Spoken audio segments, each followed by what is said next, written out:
अस्सलाम वालेकुम नाज़रीन, सियासत टीवी के आलमी खबरनामे में आपका खैर मक़दम है। मैं हूं मोहम्मद शौकत और सबसे पहले नज़र डालते हैं सुर्खियों पर। कुछ करे इससे पहले कि ट्रंप खित्ते को आग के गोले में बदल दे, साबिक़ सरबराह IAEA का आलमी ताकतों से मुतालबा। ताबकारी का अखराज हुआ तो सिर्फ तेहरान नहीं, खलीजी ममालिक भी होंगे तबाह। बो शहर पर हमले के बाद ईरान का इंतबाह।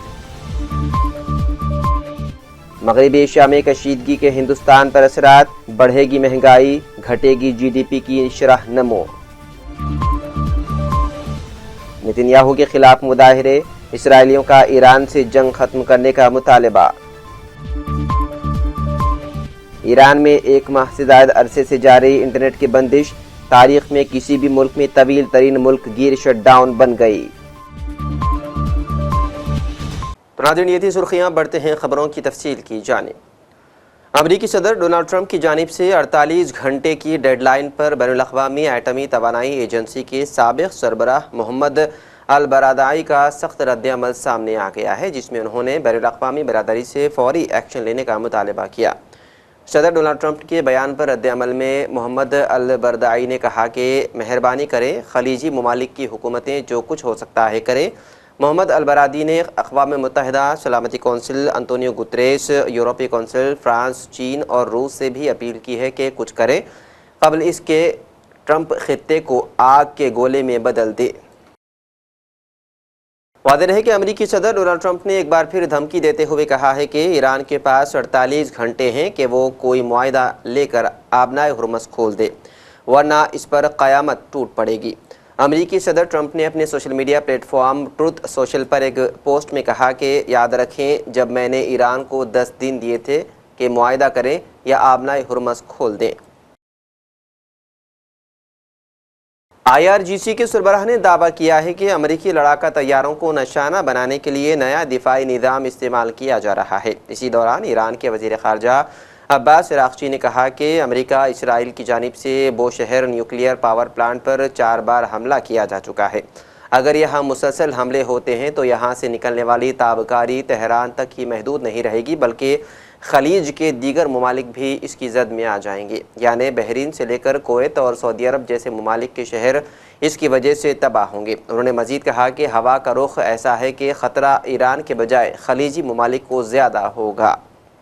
By U.S. Zionist enemies was a day of great pride for the country's air defense units. The brave fighters of Islam delivered powerful, rapid, and precise blows to enemy fighter jets, helicopters, drones, and other aircraft, shooting down a significant number of them.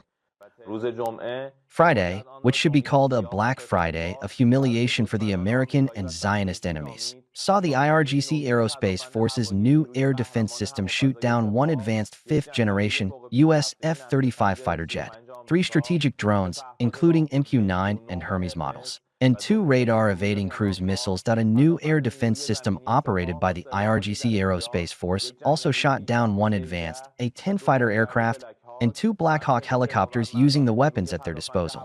In addition, the Army's air defense units, operating under the country's integrated air defense network, shot down another advanced A-10 fighter jet. As we had previously stated, we demonstrate our capabilities on the battlefield. The enemy should know that we rely on new air defense systems built by the young, knowledgeable, and proud people of this country, unveiling them one after another in the field. We will certainly achieve full control of our country's skies and prove the humiliation of the weak enemy to the world.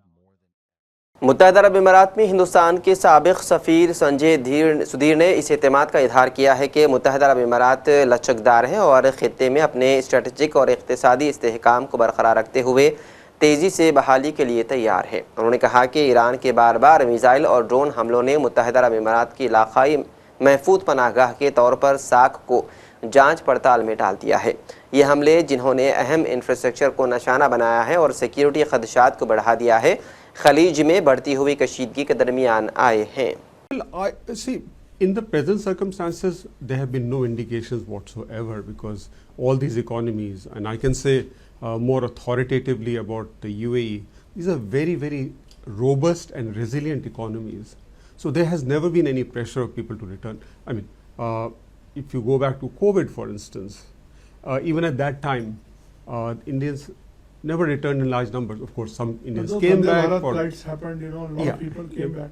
Yes, they came back because more about family issues. People would be coming back in any case, whether it's COVID or what's happening today. But that coming back of people is more about family and other reasons, and then they go back. Economic reasons. Yeah, and then they go back. But we have not noticed any trend of people fleeing the country, for instance, because people believe in how robust and resilient these economies are. So that is not really a fear. Sanjay ji, अभी बात होती है कि Dubai खत्म हो गया. अब Dubai का जो सेफ्टी का एक वो वॉल्व था, लोग बिल्कुल बेझिझक होके they used to invest in Dubai and they used to live there. It's the safest place. Do you think that is over? Because you have served there, that's why I'm asking you, because this is a very common question in not in a big strategic places but everywhere. You see, not only me, but the world has seen Dubai bounce back several times. There was a financial crisis, there was COVID. In COVID in particular, when the whole, say, connectivity thing had completely shattered, then comes Emirates Airlines, Etihad Airlines, which really connected the world. The economic boom, the holding of Dubai Expo during COVID time. Yes. So they always bounce back. So as we speak, the leadership in Abu Dhabi, in Dubai, and the UAE leadership overall is actually busy discussing how to to make a comeback for the economy. So and certainly safety security is one of the key things people associate with Dubai. I think that should happen. आलमी सरगर्मियों पर नज़र रखने वाले Moody's ratings ने हिंदुस्तान की इक़्तिसादी शरह तरक्की की रफ्तार कम करके नए माली साल के लिए इसे 6% कर दिया है। आलमी रेटिंग एजेंसी ने अपनी रिपोर्ट में कहा है कि मगरबी एशिया में जारी तनादिया हिंदुस्तान की इक़्तिसादी तरक्की को मुतासिर करेगा और अफरात ज़र के ख़तरात में इजाफ़ा होगा। रिपोर्ट के मुताबिक LPG की सप्लाई में रुकावट और ईंधन की बढ़ती हुई कीमतों का घरेलू असर पड़ सकता है। इससे नक़्ल हमल के अखराजात बढ़ेंगे और ख़ुराक की अफरात ज़र पर दबाव बढ़ेगा, क्योंकि हिंदुस्तान खाद की दरामद पर इन्हिसार करता है। मगरबी एशिया हिंदुस्तान के ख़ाम तेल का तकरीबन 55% और LPG का 90% से ज़्यादा दरामद करता है। सैकड़ों इसराइलियों ने तल अवीव में ईरान के साथ जारी जंग के खिलाफ मुजाहरा किया और वज़ीर आज़म बेंजामिन नेतन्याहू के खिलाफ नारे लगाने लगे। जंग के 22 इज्तिमात पर आयत पाबंदियों के बावजूद मुजाहिरीन शहर के वस्ती साहिली इलाके के एक मरकज़ी चौक में जमा हुए। उन्होंने जंग मुखालिफ प्ले कार्ड्स उठाए रखे थे, जिनमें से एक पर लिखा था, बमबारी नहीं, इसने ना ख़त्म होने वाली जंग को ख़त्म करो। उन्होंने मज़ीद कहा कि हम यहाँ ईरान में जंग, लेबनान में जंग और गाज़ा में जारी जंग के ख़ात्मे का मुतालबा करने आए हैं। नेज़ मगरबी किनारे में होने वाली मदालिम के ख़िलाफ़ भी आवाज़ उठा रहे हैं। इसराइल में हमेशा जंग रहती है, अगर हमें एहतजाज की इजाज़त ना दी गई तो हमें कभी बोलने का मौका नहीं मिलेगा। ईरान में 1 माह से ज़्यादा अरसे से जारी इंटरनेट की बंदिश अब तक की तारीख में किसी भी मुल्क में तवील तरीन मुल्क गिर शटडाउन बन गई है। खबर रसां इदारे AFP ने इंटरनेट की आलमी सतह पर निगरानी करने वाले इदारे नेट ब्लॉक्स के हवाले से रिपोर्ट किया है कि ईरान में इंटरनेट की ये मुअत्तली अब अपनी नौइयत का सबसे तवील वाक़या बन चुकी है। नेट ब्लॉक्स ने अपनी एक्स पोस्ट में बताया, ईरान में इंटरनेट का एक ब्लैकआउट अब किसी भी मुल्क में रिकॉर्ड किया जाने वाला तवील तरीन मुल्क गिर शटडाउन है। ईरान में इंटरनेट की रसाई पर हालिया पाबंदियों का सिलसिला मशरिक़ वस्ता में बढ़ती हुई इलाक़ाई कशीदगी और इसराइल के साथ बराह रास्त फ़ौजी तसादुम के बाद शुरू हुआ। ईरानी हुकाम ने उन इक़दामात को कौमी सलामती और मुमकिना साइबर हमलों के ख़िलाफ़ हिफाजती तदाबीर करार दिया है। फॉरेन एक्सपर्ट ने ईरान जंग के बारे में अपने तजुर्बात को मीडिया के सामने शेयर किया। रॉबिंद्र सचदेव ने इल्ज़ाम लगाया है कि अमेरिका और इसराइल का मकसद सिर्फ ईरान की बर्बादी है। उन्होंने कहा कि ईरान के तमाम शहरी ठिकानों को तबाह किया जा रहा है, मुकम्मल ईरान की बर्बादी की जा रही है। उन्होंने अमेरिका और इसराइल के अज़ाइम को नापाक करार दिया है। कोई कोऑर्डिनेशन भी ना हो पाए, क्योंकि पुलिस ही लोकल कोऑर्डिनेशन करती है। कई बार पुलिस स्टेशन उड़ा रहे हैं, पानी के वाटर प्लांट्स उड़ा रहे हैं। दिल्ली में दिल्ली जल बोर्ड के 9 वाटर प्लांट्स हैं। जैसे मानिए इन 9 को उड़ा दिया जाए तो क्या हालात होगा पीने के पानी का। फिर लास्ट स्टेप में ये जाके ईरान की बिजली के पावर प्लांट सारे उड़ाना चाहते हैं, ताकि एक वक्त ऐसा आ जाए कि ईरान की पूरी सरकार जो नेक्स्ट भी आए या जो भी आए उनको छोड़ दें। क्या फ़र्क पड़ता है, ये आपस में वो धीरे धीरे 20 साल तक फिर डेवलप होने में लगेगा। तो अमेरिका और इजराइल का ये विचार है फ़िलहाल के लिए। हाँ, बीच में कभी ईरान सरेंडर कर दे कि भाई बहुत हो गया, मैं और नहीं ले सकता, उस सरेंडर में सीज फायर की क्या टर्म्स होंगी वो अलग बात और है। एक F-15E स्ट्राइक ईगल ईरान के ऊपर मार गिराया गया था, जिसमें एक सदस्य को बचा लिया गया है जबकि दूसरे की तलाश जारी है। यानी अमेरिका को भी खाड़ी देश में जो युद्ध चल रहा है इससे नुकसान तो उठाना पड़ रहा है। या अमेरिका को कुछ नुकसान उठाना पड़ रहा है, पर ज़्यादा नुकसान जो भी हो उठाना पड़ रहा है खाड़ी के देशों को और इसराइल को। पर ये जो पायलट गिरा है और अभी तक उसका पता नहीं है, उसको अगर ईरान ने कैप्चर कर लिया तो मुझे ये याद दिलाता है कि ट्रंप का शायद ऐसा हाल ना हो जो कार्टर का हो गया था। जब होस्टेजेस अमेरिकन एम्बेसी की कैप्चर कर ली गई थी 1980 में, रोज़ अमेरिका की टेलीविज़न स्क्रीन्स पर उनकी फ़ोटो वीडियोस आते थे और देश में ये माहौल बनी है कि कार्टर तो बहुत कमज़ोर है, उन्हें निकाल ही नहीं पा रहा।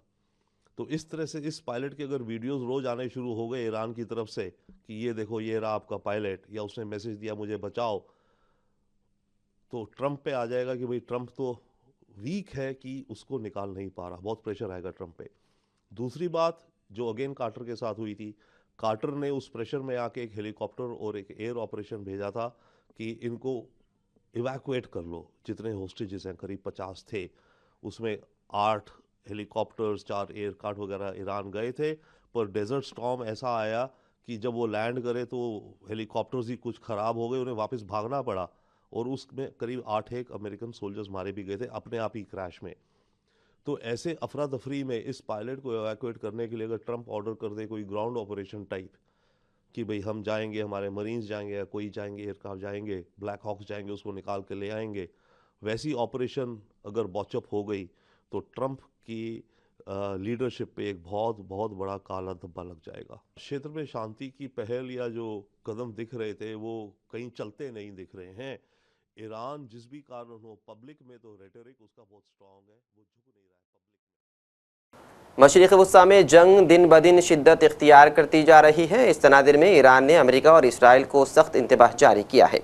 ईरान के एक सिक्योरिटी अहदेदार ने कहा कि वो जल्द ही उन दोनों ममालिक को एक बड़ा सरप्राइज़ देने वाले हैं। उन्होंने बताया है कि ईरान अपनी हिकमत अमली और तयशुदा अहदाफ के मुताबिक ही जंग जारी रखे हुए हैं। इसी सिलसिले में उन्होंने अमेरिका और इसराइल को खबरदार किया है कि ईरान इस बड़े सरप्राइज़ के लिए पूरी तरह तैयार है।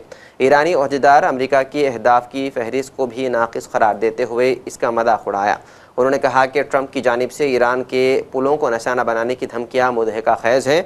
मज़ीद ये भी कहा गया है कि अमरीकी जंगी तैयारों को मार गिराने के हवाले से उनके फ़ौजी इक़दामात नाकाम रहे हैं। वहीं दूसरी जानिब ट्रंप की जानिब से ईरान को 48 घंटों के अंदर आबनाए हुर्मुज़ खोलने का अल्टीमेटम भी दिया गया था। और आखिर में सुर्खियों पर एक और नज़र। कुछ करे इससे पहले कि ट्रंप खित्ते को आग के गोले में बदल दे, साबिक़ सरबराह IAEA का आलमी ताकतों से मुतालबा। ताबकारी का अखराज हुआ तो सिर्फ तेहरान नहीं, खलीजी ममालिक भी होंगे तबाह। बो शहर पर हमले के बाद ईरान का इंतबाह। मगरबी एशिया में कशीदगी के हिंदुस्तान पर असरात, बढ़ेगी महंगाई, घटेगी GDP की शरह नमो। नेतन्याहू के खिलाफ मुजाहिरे, इसराइलियों का ईरान से जंग खत्म करने का मुतालबा। ईरान में 1 माह से ज़्यादा अरसे से जारी इंटरनेट की बंदिश, तारीख में किसी भी मुल्क में तवील तरीन मुल्क गिर शटडाउन बन गई। तो नाज़रीन, सियासत TV के आलमी खबरनामे में बस इतना ही। मज़ीद अपडेट्स के लिए आप बने रहिए सियासत TV के साथ। फ़िलहाल मुझे दें इजाज़त। खुदा हाफिज़।